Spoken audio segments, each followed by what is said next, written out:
Parce qu'entre Pâques et la Pentecôte, il s'est passé beaucoup de choses. Déjà, Jésus est resté sur la terre pendant 40 jours. Et pendant 40 jours, il a fait des choses. Et 10 jours après son ascension, il y a eu la Pentecôte. Donc, vous êtes d'accord sur le programme? Bon, on ne va pas tout voir aujourd'hui, hein, vous êtes conscient de cela. Je ne vous garde pas jusqu'à la Pentecôte aujourd'hui. Mais dimanche après dimanche, on va s'arrêter sur ces événements. Le titre de mon message aujourd'hui, c'est « Passage à vide ». Et voyez-vous le petit bonhomme là, en bout là, c'est l'apôtre Pierre.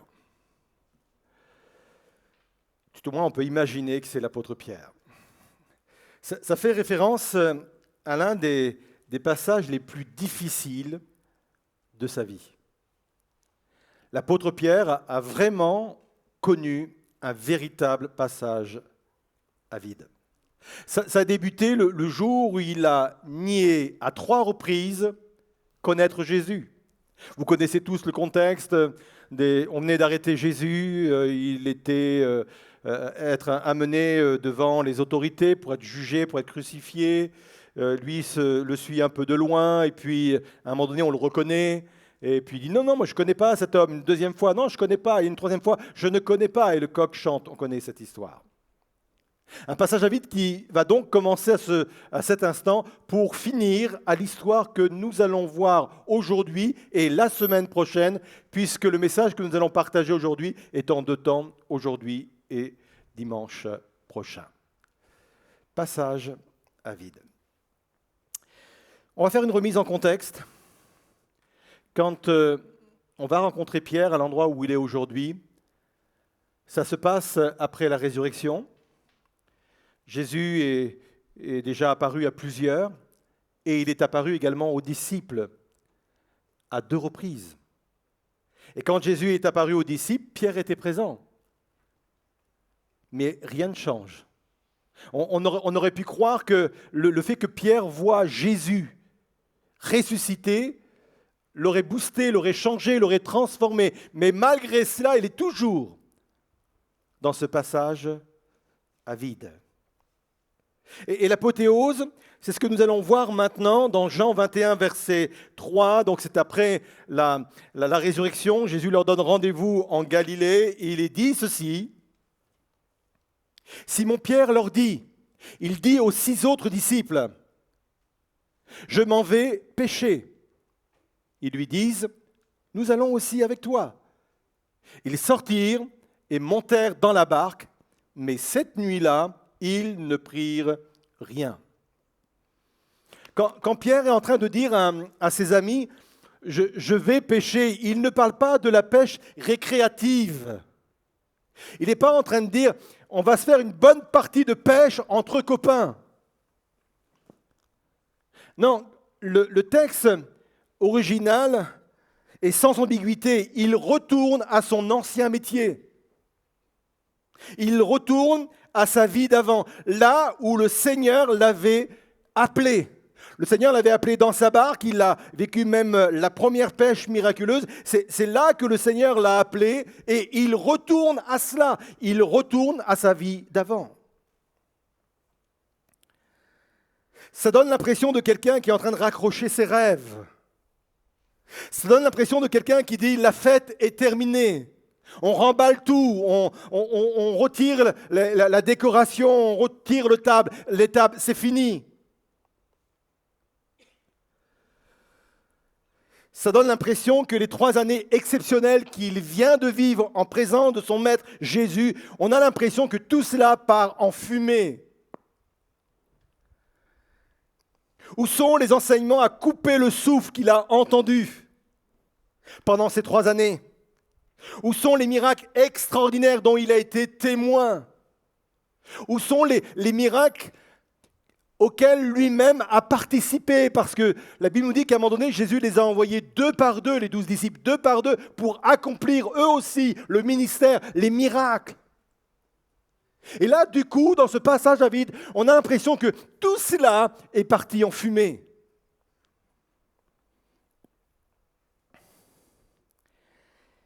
Il est à une période de sa vie où il ne se sent plus digne de cet appel.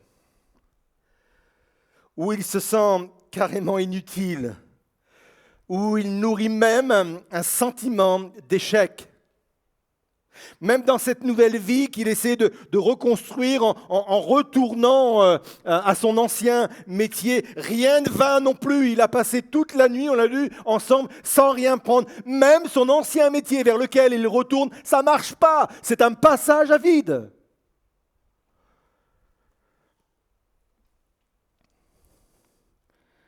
Que se passe-t-il? Quand on est dans de tels passages, on se dit, mais qu'est-ce qui se passe? Il se passe exactement ce que Jésus lui avait prédit. Il se passe exactement ce que Jésus lui avait annoncé et que lui n'a pas entendu, que lui n'a pas pris en considération. Et là, je fais allusion à une parole importante dans Luc 22, 31, où Jésus annonçait ce passage à vide, où Jésus annonçait qu'il allait vivre des temps difficiles. Il le dit en ces termes, « Simon, Simon, l'ancien nom de Pierre, fais attention. Satan vous a réclamé pour vous passer tous au crible, comme on secoue le blé pour le séparer de la balle. Mais moi, j'ai prié pour toi pour que la foi ne vienne pas à te manquer. Et toi, le jour où tu seras revenu à moi, fortifie tes frères. » Seigneur, lui dit Simon, je suis prêt. S'il faut aller en prison avec toi ou même à mourir, Pierre reprit Jésus et le dit, je te l'assure, aujourd'hui même, avant que le coq chante, tu auras par 3 fois nié de me connaître. Jésus l'avait averti. Mais Pierre ne l'a pas entendu. Et je souhaiterais ce matin, au travers de cet avertissement que Jésus a donné à Pierre, retirer 3 enseignements importants qui doivent nous aider à anticiper ou à passer ce moment qui peut être difficile pour nous, qui est un passage à vide. Je vous rassure, peut-être que vous en êtes sortis, c'est bien, peut-être que vous êtes dedans, mais peut-être que vous y serez demain, parce que le passage à vide, c'est pour tout le monde. À tout instant, à tout moment, pour toute personne, nous vivons, nous allons vivre ce passage à vide. Et il est important de connaître ces 3 enseignements qu'on va partager maintenant. Le premier enseignement, il est le suivant. C'est qu'il y a sur nos vies des enjeux spirituels. La période que connaît Pierre n'a rien à voir avec une dépression classique, ça aurait pu. La période qu'il connaît n'a rien à voir avec une fatigue mentale, et ça peut arriver. Mais la période qu'il vit, c'est une période qui touche un caractère spirituel. Jésus l'avait annoncé, « Simon, Simon, fais attention, Satan t'a réclamé. »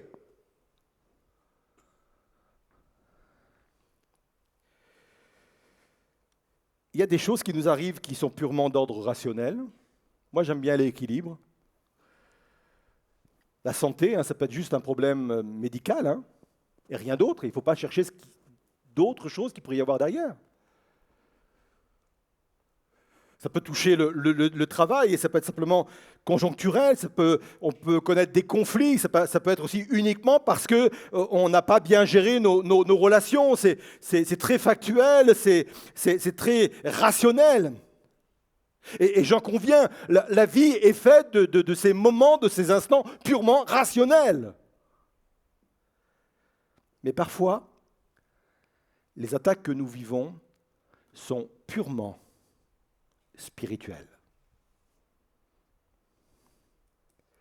Comprenons bien que devenir chrétien n'est pas simplement un choix de vie. On l'a entendu au travers du témoignage d'Audrey. Ce n'est pas simplement un choix de vie que de devenir chrétien. Choisir d'être chrétien, écoutez bien ceci, c'est une déclaration de guerre. Avant d'être un choix de vie, c'est avant tout une déclaration, une guerre.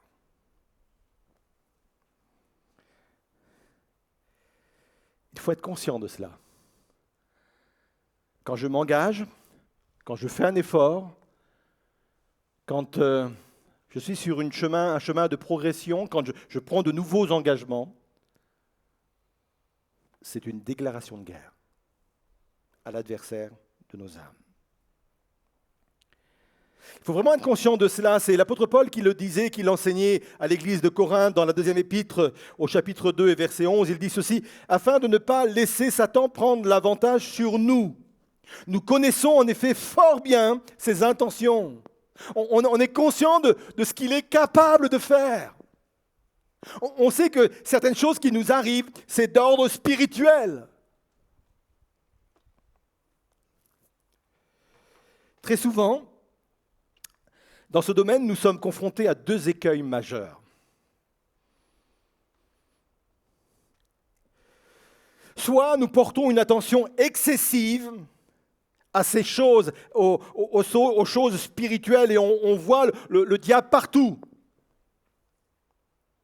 Ou soit, à l'inverse, on fait comme si cela n'existait pas. Et j'aimerais vous dire que ce sont deux écueils aussi dramatiques l'un que l'autre. Tout d'abord, porter une attention excessive sur l'adversaire de nos âmes. Certaines personnes lui donnent tellement d'importance, tellement de pouvoir, qu'ils mettent le diable au même niveau que Dieu. Ils le célèbrent. Vous savez ce que ça veut dire, célébrer?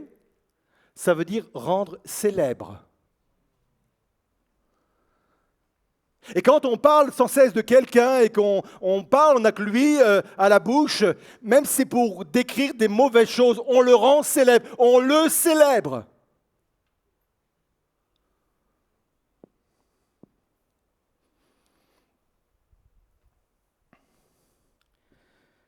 Certaines personnes parlent du diable plus que la Bible elle-même en parle. Alors heureusement j'ai une concordance, je suis hier allé dans ma concordance et j'ai essayé de chiffrer le nombre de fois où il est cité dans la Bible les mots. J'ai pris les mots les plus courants: diable, Satan, malin, tentateur, et après il y a des fois une ou deux fois où il est décrit d'une autre façon. Bref, j'ai fait une cote mal taillée. À tout casser, dans l'Ancien Testament et dans le Nouveau Testament, on parle que d'une centaine de fois de l'adversaire de nos âmes. Une centaine de fois où il est nommé. Et avec ma même concordance, je suis allé voir tous les noms qui sont attribués à Dieu. Et dans l'Ancien comme dans le Nouveau Testament, il y a plus de 4000 citations de Dieu. La Bible parle beaucoup plus de Dieu que du diable. Et ça serait dommage que notre piété personnelle, dans nos conversations, dans notre foi, il en soit autrement que ce que la Bible ressort. Vous êtes là?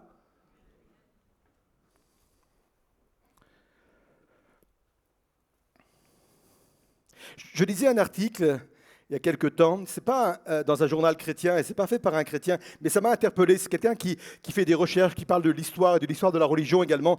Et il disait ceci: aucun des monothéismes, et là il parle des religions, n'accorde autant d'importance au diable que le christianisme. Est-ce à dire que le pouvoir de Dieu y est plus limité? Vous voyez à quoi ça renvoie?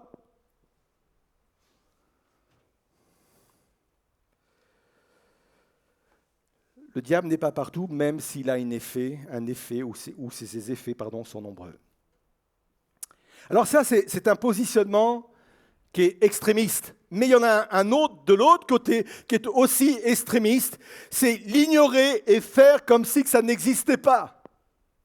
Comme si qu'il n'y avait pas de combat spirituel, comme si que ce qui nous arrive ne pouvait pas être d'ordre spirituel. C'est le faux pas qu'a commis Pierre. On l'a lu ensemble ce matin quand Jésus lui dit: Simon, Simon, fais attention, Satan vous a réclamé pour vous passer tous au crible. Lui, il dit clairement que ce type d'attaque n'est pas pour lui. Il dit, oui, moi je crois que mes collègues, là, mes camarades, ils peuvent tomber dans ce panneau, ils peuvent être attaqués par l'adversaire, mais moi c'est sûr, ça ne peut pas m'arriver. Et il dit, je suis prêt, s'il le faut, à aller en prison avec toi ou même à mourir. Pierre, arrête de parler inutilement.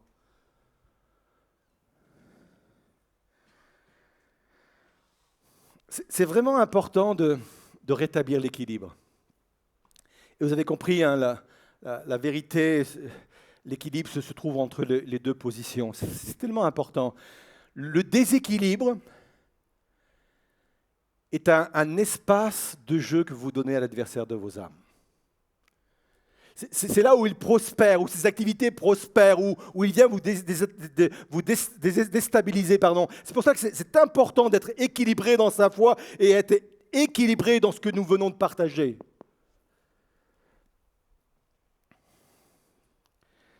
Alors ça nous amène à une autre question. Si Pierre a connu une attaque d'origine spirituelle, pourquoi ce type de combat alors ? On peut le comprendre. Lui, ça s'est passé avant la crucifixion et juste après la résurrection.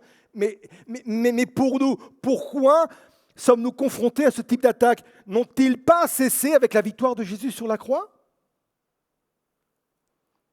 Elle est bonne cette question, hein. Ce n'est pas parce qu'elle vient de moi, hein, mais elle est bonne. Hein.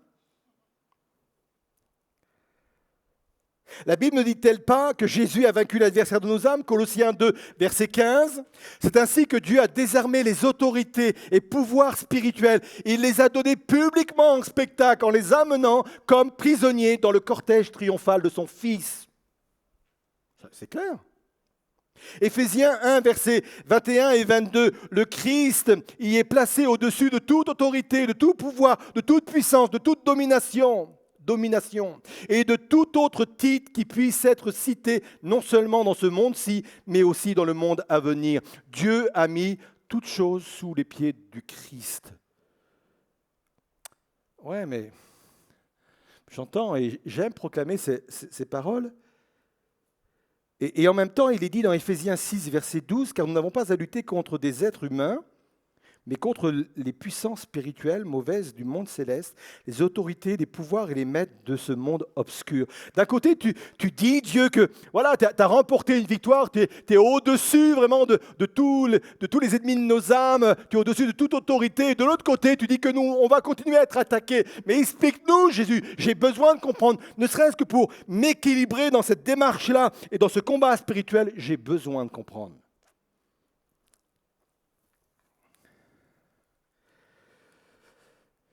J'aime l'explication que donnait Oscar Cullmann.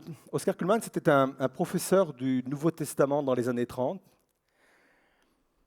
Et il donnait cette illustration et il parlait de la Seconde Guerre mondiale.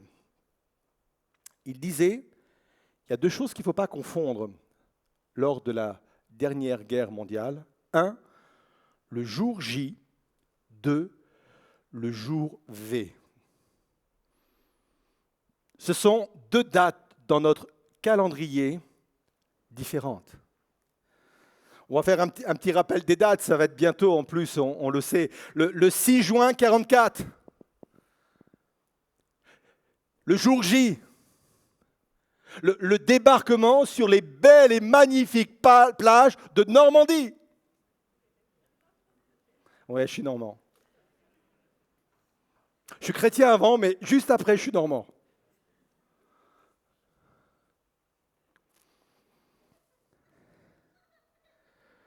Une fois que le débarquement a eu lieu, la victoire était inévitable. La victoire était jouée d'avance. C'était même irréversible. Tous les stratèges des armées disaient le seul point important, c'est de réussir ce débarquement. Et si on réussit ce débarquement, c'est sûr, la victoire nous est acquise. Ça, c'est le jour J. Le jour V, le jour de la victoire, est arrivé le 8 mai 1945. On va bientôt le fêter. La victoire complète. Mais entre les deux dates, Je peux vous dire qu'il y a eu des combats acharnés, ensanglantés même, entre les deux dates. Entre le jour J et le jour V, il y a eu quand même des combats. Et dans notre combat spirituel, nous avons vécu notre jour J. Le jour J, c'est le jour de la résurrection. Ça a été le commencement de la fin du règne de l'ennemi de nos âmes. Le commencement de la fin. C'est le jour J. Mais le combat n'est pas terminé. Même si on connaît déjà l'histoire. Même si on sait comment ça va se terminer. Même si on sait qu'il sera éternellement vaincu, qu'il est éternellement vaincu et que ça sera effectif quand le Seigneur Jésus reviendra. Ça, c'est joué d'avance. C'est irréversible. On peut déjà le proclamer aujourd'hui. C'est la différence entre le jour J et le jour V.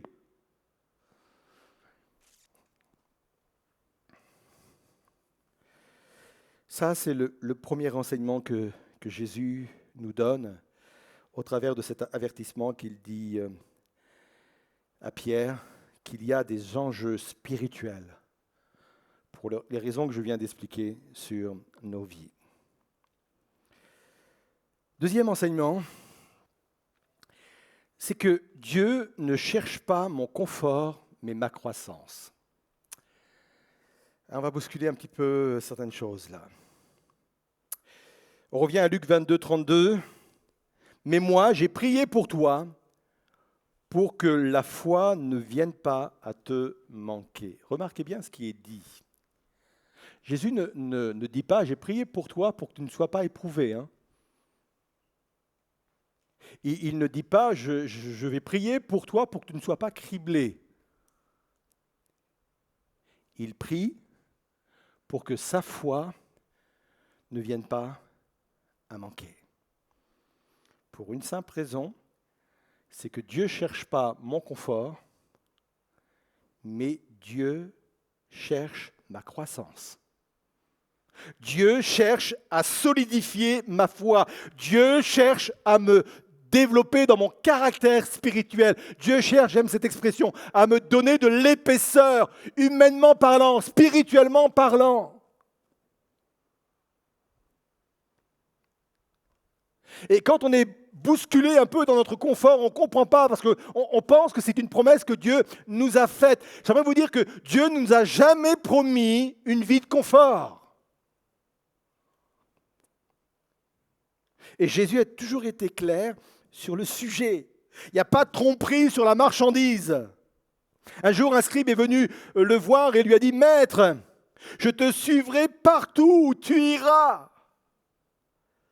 Et Jésus va lui répondre avec mes mots, « Si tu cherches un emploi nourri, logé, blanchi, tu ne frappes pas à la bonne porte. » Je vais le dire avec ces mots.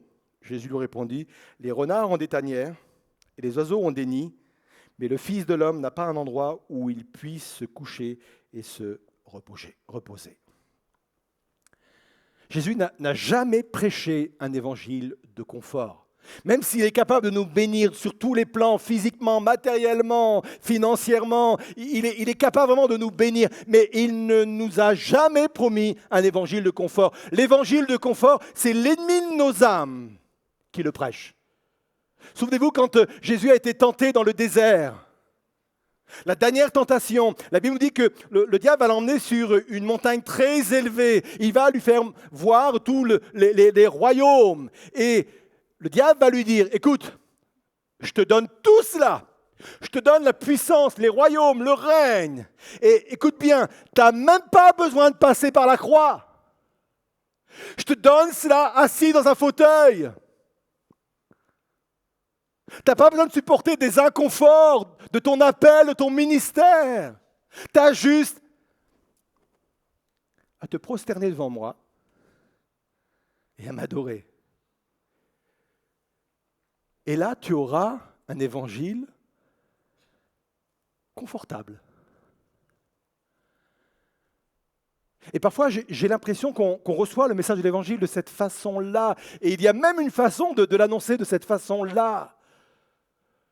Encore une fois, je ne dis pas que l'Évangile ne vient pas nous soulager dans nos problèmes, dans nos difficultés. Il faut continuer à s'attendre à Dieu dans ces domaines-là. Je ne suis pas en train de dire qu'on va forcément en baver tout le temps. Je ne suis pas en train de dire cela. Mais je dis qu'il y a des moments où, comme Pierre, il y aura des passages à vide.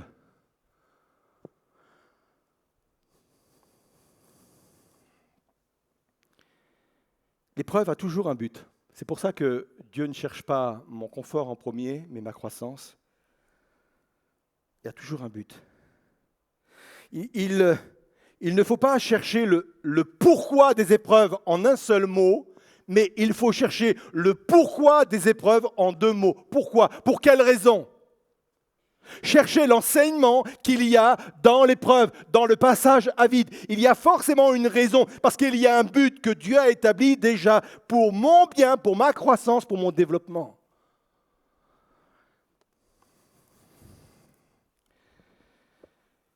Troisième enseignement, et là je vais être très court, puisque le temps est arrivé. Et on développera la semaine prochaine davantage ce point-là. Troisième enseignement, c'est que Dieu nous sortira toujours de ce passage à vide. On l'a lu ensemble.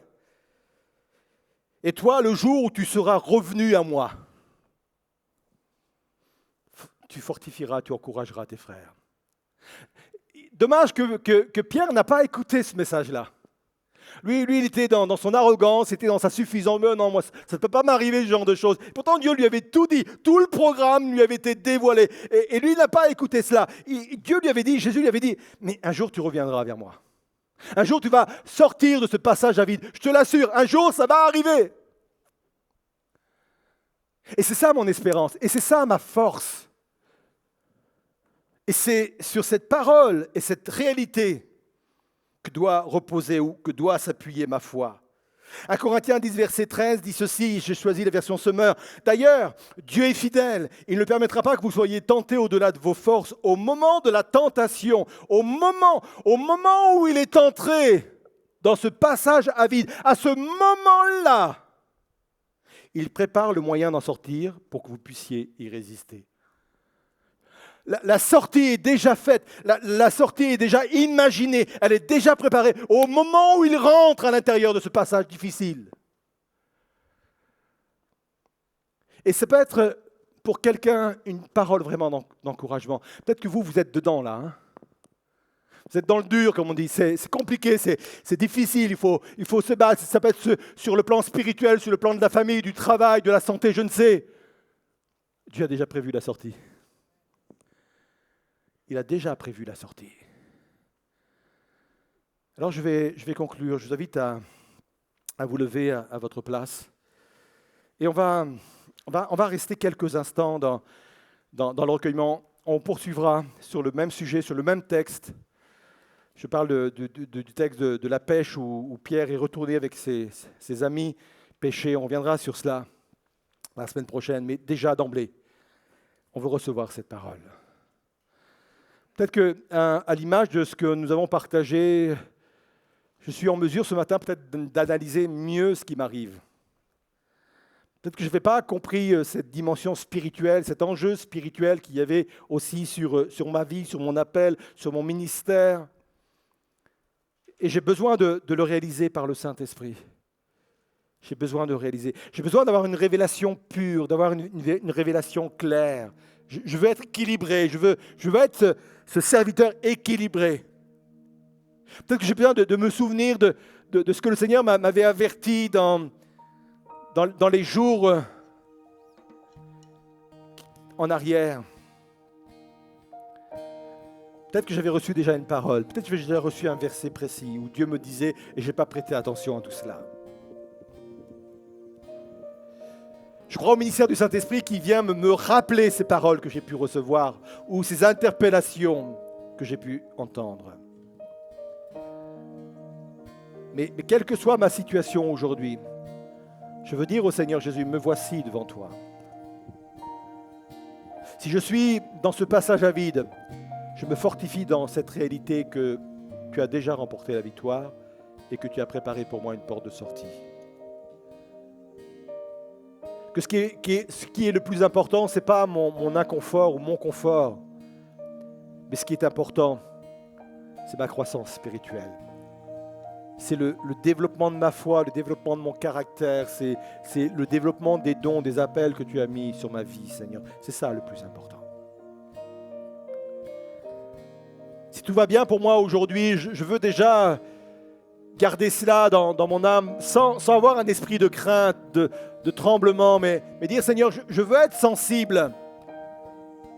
Je veux savoir anticiper peut-être les passages à vide de demain, Seigneur Jésus. Je veux avoir une lucidité. Aide-moi, Seigneur Jésus. Oh Seigneur Jésus. Pendant que nous sommes dans ce recueillement, je vais laisser le groupe de louanges interpréter son chant et je vais revenir vers vous et on va ensuite prier ensemble.